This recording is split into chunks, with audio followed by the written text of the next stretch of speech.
think what interests me most about the world we live in, and this has sort of blown my mind since I was a child, was just a fascination that everyone I meet and everyone I see on the street and in the shopping mall and in the supermarket are all leading their own individual lives, completely distinct and different than my own. And that I was amazed at how I was the main actor in my own life, but how tiny of a part I played in other people's lives. That blew me away. I think that's so interesting. That the person, you see at 5 o'clock in a traffic jam driving their car next to you has an entire life, an entire history that goes back, say, 20 years and will go forward another 40. An entire life that you have nothing to do with and you will never peer into and you will never see. And if you do, it might be for a couple minutes. It might be for another 30 years. But that's always amazed me, that how inconsequential I can be to someone else's life, but how fundamentally consequential I am to my own.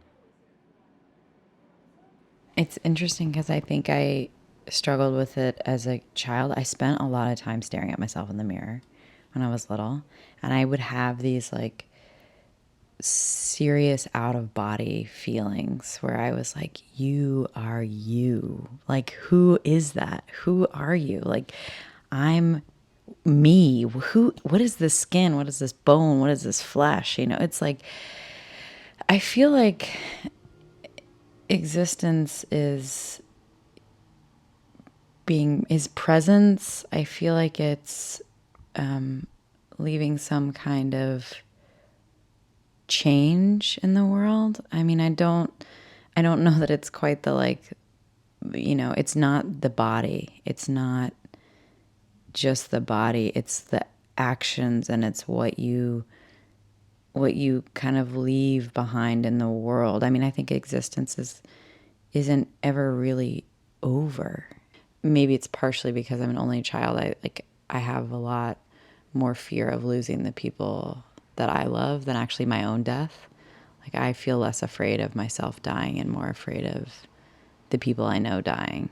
I'm just not remembering, but when my grandmother died in May, and she told my father actually that she had 21 days to live, and she died after the 21 days, after she said, I have 21 days left to live.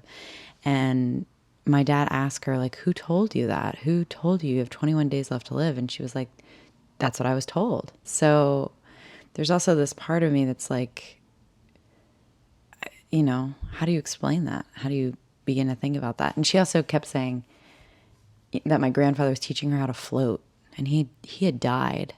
And she kept being like, he's teaching me how to float. And we were like, what? I mean, it's almost funny and beautiful, right? It's like teaching you how to float, right? I don't know. So maybe we float. Maybe we just kind of float. I don't know.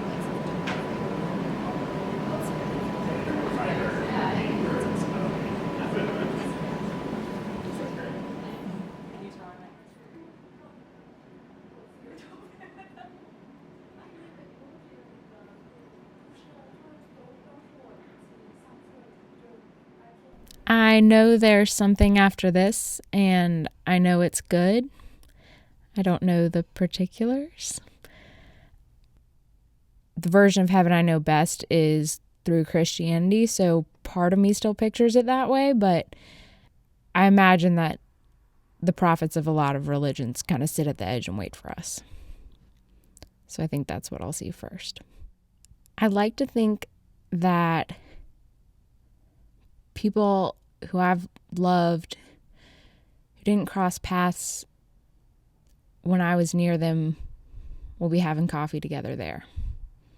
I used to think, because I'm an introvert, that we all got to live by ourselves and we could go see other people, like people that lived really far away, like across the globe, whenever we wanted. You could take out commute time. But the obligation that you have to see people that live close to you, you still wouldn't have. So there's just like no social pressure. I think everything will be a little freer and a little, I don't know, I think I'll think about myself less.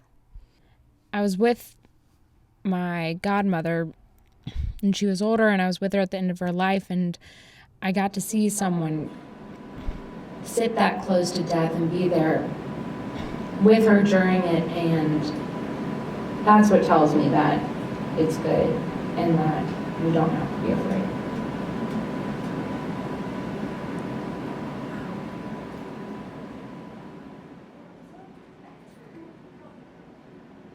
And I just remember this moment of like deep, dark loneliness. And it's not a loneliness of depression or sadness. It's just like this true aloneness. And being completely taken out of your mother tongue too, I think is something that really separates, or really that it forces you to ask the question of like, who am I, right?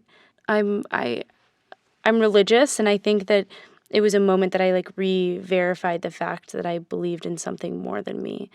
And I think a lot of times we have these questions of heaven and of hell, and we make up these stories about what we think hell is, right? Like fire and pain and I don't know, all these things that we think are like really awful. But I think the worst experience I've ever had is that aloneness. It liberated me because it recognized my existence. Every day try to be better, try to, be happy where we are, connect with people. The way I see life is not the same all the time, but it keeps changing, so I think through a moment of my life, I spent most of the time on my own when I was like 15. In that moment, I was really happy, like I just felt very happy, and I was watching a lot of film, and I was learning, I was studying on my own. I don't know how to say, I'm never enough to connect with other people in some way. So I feel that's something that in some way I feel it's missing from my life. But like the time I was around 24 till now at 30. Before it seemed like, it all happened to you. But now it feels like it's really up to you to exist. Because I think it's really easy not to exist and still be alive.